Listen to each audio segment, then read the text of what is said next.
이번에는 미디어와 관련된 과학 소식을 살펴보고 언론의 과학 보도 내용을 비평해보는 사이언스 앤 미디어 시간입니다. 이번 주도 공공미디어 연구소 이경락 박사 나오셨습니다. 안녕하세요. 네, 안녕하십니까.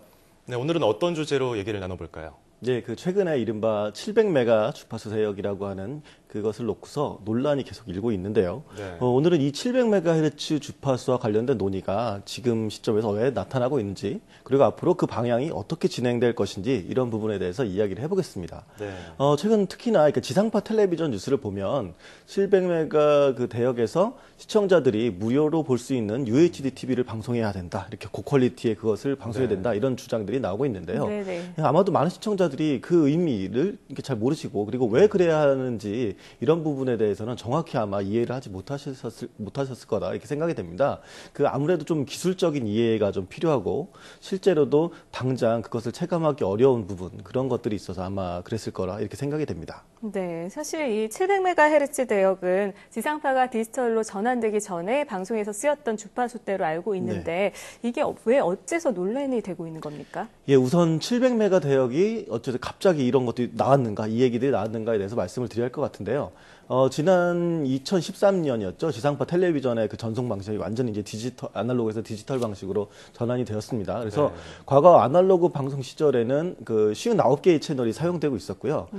그리고 그 디지털 기술을 통해서 이제 훨씬 압축적인 송출이 가능해지면서 그것에 대해 사용되는 주파수 대역이 38개 채널로 크게 줄었습니다. 그래서 많은 여유가 생긴 것이죠. 그래서 기존의 방송용으로 이용됐었던 698에서 752메가헤르츠까지의 그 주파수, 그리고 또 아날로그 방식에서 디지털로 전환하는 과정에 또 시험용으로 써야 되는 그런 부분이 있었거든요. 그래서 그 부족해서 사용됐었던 752에서 806메가헤르츠 이 주파수 대역이 일시적으로 이제 더 안정적으로 이렇게 송출되면 이게 송출이 전파가 나오지 않았습니다. 그래서 흔히들 698에서 806메가헤르츠의 그 주파수 대역 대부분이 700뭐 이렇게 들어가는 거니까 그걸 700 대역이다, 이렇게 말을 하고 있습니다.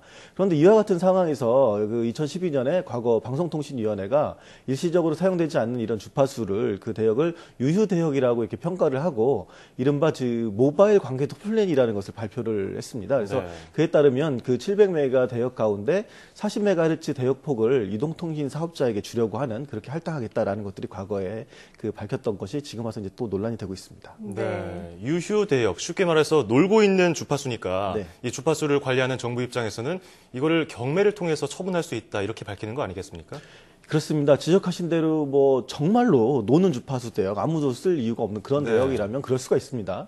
그런데 문제는 이 주파수 대역대가 아까도 처음에 말씀드렸지만 지상파 방송의 UHD TV 서비스를 위해서는 반드시 필요한 그런 주파수 대역입니다. 그래서 최근 들어 케이블 TV 같은 경우에는 본격적으로 UHD TV 이거 서비스를 시작을 했거든요. 그래서 기존의 HD TV보다도 훨씬 더 선명한 화질의 방송을 시청자들에게 제공을 하고 있습니다. 그런데 문제는 케이블 TV는 유료 방송이라는 것이거든요. 어쨌든. 그래서 즉 지상파 방송국 입장에서는 UHD TV 같은 고품질의 그런 서비스도 시청자들이 무료로 받을 수 있어야 되고, 그리고 또 그를 위해서는 반드시 지금 여유가 있는 700메가 헤르츠 대역이 반드시 필요하다, 이렇게 주장을 하고 있는 것이죠. 네, 시청자의 권리를 주장을 해주고 있는 건데 충분히 이해는 가지만 방송과 통신이 공존할 수는 없는 겁니까? 예, 우선 이동통신사들의 주장을 들어보면 현재 스마트폰 등을 이용하는 사람들이 늘어나면서 이른바 모바일 인터넷의 트래픽, 이것이 굉장히 증가하고 있다고 이렇게 이야기를 합니다. 그래서 이것들을 제대로 감당을 하기 위해서는 추가적인 주파수가 필요하다는 게 이제 핵심적인 주장이고요.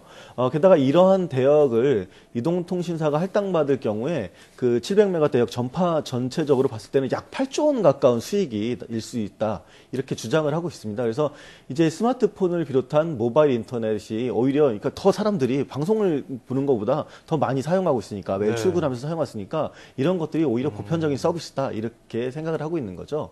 그런데 이에 대해서 지상파 방송은 반대 입장을 취하고 있습니다. 앞서 말씀드린 것처럼 원래 700메가 대역은 방송이 쓰던 것이었다. 원래 우리가 방송과 통신 주파수를 이렇게 나누어서 그렇게 쓰고 있었던 대역이었으니까 이 대역에서 이제 본격적으로 시청자들의 보편적 서비스를 위해서 UHD 서비스를 하겠다, 이렇게 얘기를 하는 거고, 여전히 뭐 난시청 문제나 그 보편적 시청권의 문제들이 남은 상황이기 때문에 또 나아가서 한류를 비롯한 콘텐츠 산업에 있어서 UHD 제작과 관련된 그런 기술들 이런 것이 앞으로 높은 부가가치를 창출할 수 있기 때문에 우리가 가져야 와야 된다 이렇게 이야기를 하는 것이죠. 네. 뭐 이통사가 얘기하는 것, 또 지상파 방송사가 얘기하는 것 따로따로 들어보면 둘 다 어떻게 보면 맞는 말입니다. 그런데 주장이 정말 팽팽하게 맞서고 있는데 이럴 때일수록 정부가 정책을 조율함으로써 중간에서 중개를 잘 해야 되는 거 아닙니까? 어떻습니까? 잘 하고 있습니까?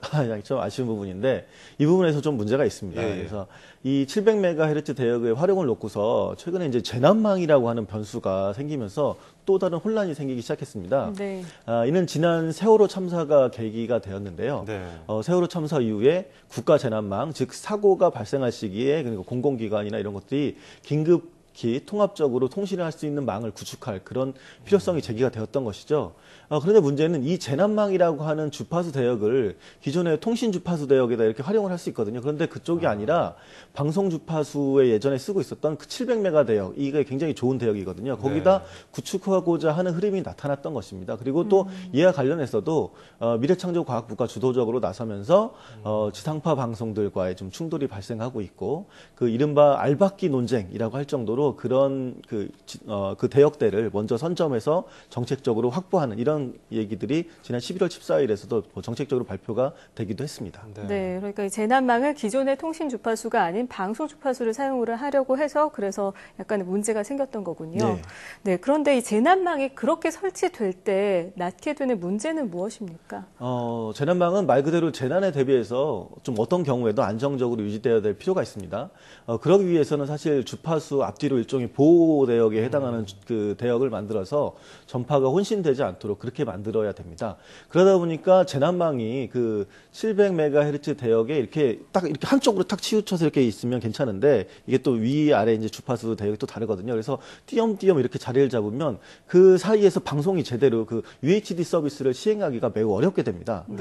그래서 방송 경우에 그 지상파 방송에는 이렇게 얘기하거든요. 700MHz 대역에서 9개의 채널, 총 54MHz 대역이 이렇게 필요한데, 이렇게 재난망이라는 것들이 이렇게 따로따로 이렇게 여기 하나 있으면 그리고 거기를 보호하는 그런 보호 주파수까지 합치게 되면 그 안에서 방송은 UHD 서비스를 실질적으로 할 수가 없게 되는 것이죠. 야, 정말 주장이 여러 가지가 섞여 있으면서 복잡하게 진행이 되고 있는데 혹자들은 또 밥그릇 싸움 아니냐 이런 얘기도 하고 있는데 앞으로 어떻게 진행될 거라고 보십니까?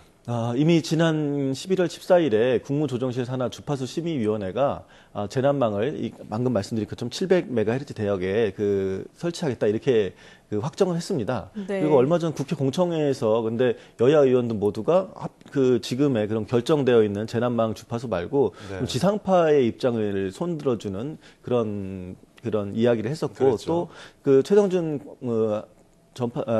방송통신위원장 같은 경우에도 이번에 결정된 것 재난망에 대해서는 인정할 수 있다. 그러나 다른 주파수 배치 권역에 대해서는 다시 원점에서 다시 제고할 필요가 있다. 이런 식으로 얘기가 나왔습니다.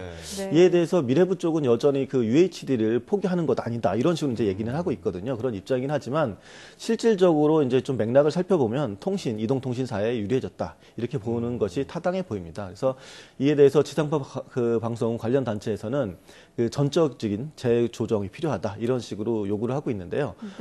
앞으로 이제 지상파 입장에서는 어려움이 많이 있을 것으로 그렇게 예상이 됩니다. 네, 사실 국민의 안전을 위해서 재난망은 꼭 필요한 요소라고 할 수 있는데요. 기존의 통신망이 아닌 방송 주파수에 설치가 되면서 논란이 더 커진 것으로 보여서 좀 안타까운데요. 부디 이 700MHz 주파수를 둘러싼 논란이 원만한 방향으로 마무리되기를 기대를 해보겠습니다. 자, 지금까지 공공미디어연구소 이경락 박사와 함께 이야기 나눠봤습니다. 오늘 말씀 고맙습니다. 감사합니다.